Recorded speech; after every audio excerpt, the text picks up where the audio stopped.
এই যে পুকুরটার কি কোনো গার্ডওয়ালের ব্যবস্থা নেই? না। এই নিয়ে জানানো হয়েছিল?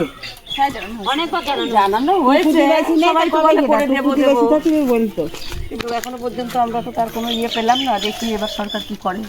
নতুন সরকার এসেছে, নতুন সরকারের কাছে আমাদের এই আবেদন যে আমাদের যাতে এই রাস্তাটা ঠিকঠাক করে। না, আমাদের এখানে জল উঠলে আমরা একদমই স্কুল যেতে পারি না। আমাদের স্কুল যেতে খুবই কষ্ট হয়। এখানে জল উঠলে অনেক সমস্যা হয়, গ্রামবাসীদের অনেক কষ্ট হয়। এর জন্য 6 মাস স্কুল ঘরে থাকার কষ্টটা এরাই জানে, যারা থাকে পরিস্থিতি ফেস করে তারা জানে। নমস্কার, আপনারা দেখছেন রিটিভি, সঙ্গে আমি আশিস, ক্যামেরাম্যান রাহুল ঘোষ। আজকে চলে এসেছি মছলান্দপুর 2 নম্বর উলুডাঙ্গা গেট। এই দেখুন রাস্তাঘাটের অবস্থা, এখানকার অবস্থা খুবই খারাপ। সাধারণ মানুষ বর্ষা হলে এখানে থাকতে পারে না। এই রাস্তা তৃণমূল আমলেও রাস্তা তৈরি হয়নি, এখন নতুন সরকার এসছে। নতুন সরকারের কী আবেদন, নতুন সরকারের কাছে সাধারণ মানুষ কী চায় জেনে নেবো এখানকার স্থানীয় লোকজনের কাছ থেকে। এই দেখুন এখানে অনেকে বসে আছে। কাকিমা, আপনি কি এখানে স্থানীয় লোক? হ্যাঁ, আপনাদের রাস্তাঘাট নিয়ে আগে তৃণমূল সরকারকে কি জানানো হয়েছিল? বছর জানানো করে না প্রত্যেক সরকারকেই। আমাদের জলের সময় আমাদের মাথায় গামছা বেঁধে তারপর ওই রাস্তায় কি তারপর আবার কোথাও দিলেই আমাদের তখন যেতে হয়। মানে বন্যার সময় আপনারা এখানে থাকতে পারেন না, তাই তো? না, স্কুল করে থাকে সবাই।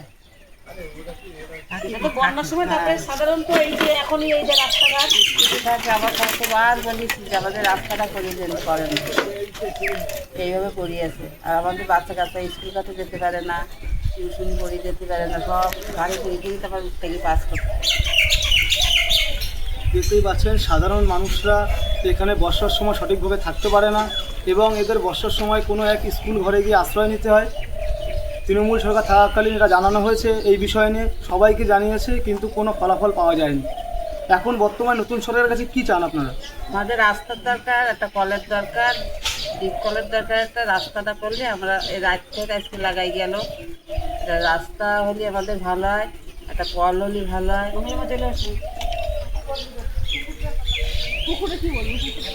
এই যে পুকুরটার কি কোনো গার্ডওয়ালের ব্যবস্থা নেই? না। এই নিয়ে জানানো হয়েছিল? অনেকবার জানানো হয়েছে, সবাই তো বলে করে দেবো দেবো, কিন্তু এখনো পর্যন্ত আমরা তো তার কোনো ইয়ে পেলাম না। দেখি এবার সরকার কি করে। নতুন সরকার এসেছে, নতুন সরকারের কাছে আমাদের এই আবেদন যে আমাদের যাতে এই রাস্তাটা ঠিকঠাক করে, আমরা যাতে একটু ঠিকভাবে চলাচলতি করতে পারি। নতুন সরকারের কাছে এইটুকুই আবেদন। জলটা একটু করে সাধারণ মানুষ সঠিকভাবে এখানে থাকতে পারছে না। সবার একটাই বক্তব্য নতুন সরকারের কাছে, স্কুল করে দিয়ে থাকতে হয় 5 মাস। 5 মাস স্কুল ঘরে গিয়ে থাকতে হয় এদের, 5টা মাস। আষাঢ় শ্রাবণ ভাদ্র আশ্বিন কার্তিক তখন একটু এলাকার বাচ্চা কাচ্চারা পড়াশোনা করতে পারে না, এই রাস্তা দিয়ে চলাচল করতে পারে না। দেখুন রাস্তার অবস্থা, রাস্তার অবস্থা খুব খারাপ। এদিকে আসুন, এই যে দেখুন রাস্তার ধার যে গাছগুলি আছে কখন ধসে পড়ে যাবে বলা যাচ্ছে না, একটা গার্ডওয়ালও নেই। এলাকার মানুষজন সবাইকে জানিয়েছে, কিন্তু এর কোনো ফলাফল হয়নি। সবার একটাই আবেদন নতুন সরকার যেন এই দিকটা একটু দৃষ্টিকোণ করে, যেন এই দিকটা সঠিকভাবে রাস্তাটা হয়, যেন সাধারণ মানুষের স্কুল ঘরে গিয়ে না থাকতে হয়। বাচ্চা কাচ্চা নিয়ে 3-4 মাস এটা পরপর স্কুল ঘরে গিয়ে থাকে বর্ষার সময়। 6 মাস স্কুল ঘরে থাকার কষ্টটা এরাই জানে, যারা থাকে পরিস্থিতি ফেস করে তারা জানে। আমাদের একটাই অনুরোধ, সাধারণ মানুষের অনুরোধ, যেন এই রাস্তাটা সঠিকভাবে তৈরি হয় এবং বর্ষার সময় যেন রাস্তা থেকে এরা চলাচল করতে পারে সঠিকভাবে। তৃণমূল আমলে আমরা দেখেছি সব জায়গায় মোটামুটি ঢালাই রাস্তা হয়েছে, তাও সঠিকভাবে হয়নি। কোনো জায়গায় ফাটল, কোনো জায়গায় চেরা, যাই হোক এগুলি হয়েছে, কিন্তু এই রাস্তাটা একেবারেই হয়নি। দেখুন কি খারাপ অবস্থা। টিএমসি সরকার করে দেয়নি। টিএমসি সরকার করে দেয়নি। এবার সাধারণ মানুষের একটাই অনুরোধ, বিজেপি সরকার যেন এই রাস্তাটা সঠিকভাবে করে দেয়, সাধারণ মানুষ সঠিকভাবে থাকতে পারে, এটাই হচ্ছে অনুরোধ। আপনি কি এখানে স্থানীয় বাসিন্দা? স্থানীয় বাসিন্দা। তাও কত বছর ধরে এখানে আছেন? প্রায় 50 বছর প্রায়। এই রাস্তাটা খারাপ কতদিন ধরে আছে এরকম?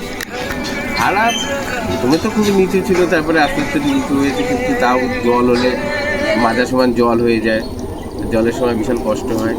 রাস্তাটা ঢালাই ঢালাই হয়ে গেলে খুব ভালো হয়, লোকের উপকার হবে। এই আর কি। জলের সময় বিশাল কষ্ট হয় সবার, গ্রামবাসীদের সবার। এটা মাঝার সময় জল হয়ে যায়, জল হলে এখানে সবাই 2 মাসের মতো স্কুল করে গিয়ে থাকতে হয়। তা আপনারা সবাই মিলে এটা জানাননি যে রাস্তাটা খারাপ, এরকম পরিস্থিতি? হ্যাঁ জানা, এটা ও আসে না, ফান্ড আসে না, অনেক টাকার দরকার, বড় এমএলএ কোটার টাকার দরকার, এই সমস্ত বলেছে। এই জন্য হয় এই রাস্তা করতে গেলে পাইলিং করতে হবে, না রাস্তা এমনি বেঁচে যাবে। তা বহুত বড় অ্যামাউন্টের টাকা না হলে হবে না। তাই এখন ফান্ডে টাকা নেই, বড় অ্যামাউন্টের টাকা হবে, তারপরে এই রাস্তা তৈরি হবে, নাহলে সাধারণ মানুষ এইভাবে থাকবে, এটা কোনো কথা হলো? আপনারা দেখছেন যে কী অবস্থায় এরা বসবাস করছে। এইবার নতুন সরকার এসছে, নতুন সরকারের কাছ থেকে আপনি কি চান? হ্যাঁ ভালো উন্নত ওই রাস্তা তাড়াতাড়ি হোক, ভালো ঢালাই রাস্তা হোক, তাহলে মানুষের উপকার হবে। এই যে দেখছেন এখানে জলের ব্যবস্থাও সঠিক নেই, এইটা হচ্ছে কল। গ্রামবাসী সবার বাড়িতে জল আসার কথা ছিল, জল শুধু এখানে আসে, জল শুধুমাত্র এখানে আসে, আর সবার বাড়িতে জল সঠিকভাবে আসে না। এইখান থেকে গ্রামের মানুষরা জল নিয়ে ব্যবহার করছে, দেখতে পাচ্ছেন কি খারাপ অবস্থা। তাই আমাদের সবার এবং সাধারণ মানুষ, গ্রামের বাসিন্দাদের একটাই অনুরোধ, যেন একটা ডিপ কল বসে, অন্তত মানুষ জল খেতে পারে, আর রাস্তাটা ভালো হোক। ওই বর্ষার সময় দিনগুলি মানুষ সঠিকভাবে চলাচল করতেই পারে না, এবং বাচ্চারা স্কুলেও যেতে পারে না। তোমার বর্ষার সময় কি স্কুল যেতে পারো তুমি? না, আমাদের এখানে জল উঠলে আমরা একদমই স্কুল যেতে পারি না, আমাদের স্কুল যেতে খুবই কষ্ট হয়। এখানে জল উঠলে অনেক সমস্যা হয়, গ্রামবাসীদের অনেক কষ্ট হয়, এর জন্য। দেখতেই পাচ্ছেন বাচ্চাদের যে শিক্ষার ব্যবস্থা, সেখানেও সমস্যা হচ্ছে। যদি মাঝা অবধি জল থাকে, একটা শিশু কী করে যাবে স্কুলে? সে স্কুল যেতে পারে না, তার থাকতে হবে গিয়ে প্রাইমারি স্কুলে। আর প্রাইমারি স্কুলে থেকে পড়াশোনা করা, একটা সংসার গুটিয়ে আর একটা জায়গায় গিয়ে বসবাস করা, যারা এটা ফেস করে তারা জানে। তাই আমাদের নতুন সরকারের কাছে বিনীত অনুরোধ, যেন এই সমস্যাগুলি তারা সমাধান করে।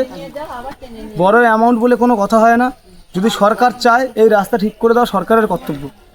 সাধারণ মানুষ নতুন সরকারকে এর জন্যই এনেছে, নতুন সরকার সাধারণ মানুষের পাশে থাকে। নমস্কার, আপনারা দেখলেন এখানে মানুষের কষ্ট দুঃখ। আপনারা দেখছিলেন এতক্ষণ DTV, সঙ্গে ছিলাম আমি আশিস চক্রবর্তী, ক্যামেরাম্যান রাহুল ঘোষ।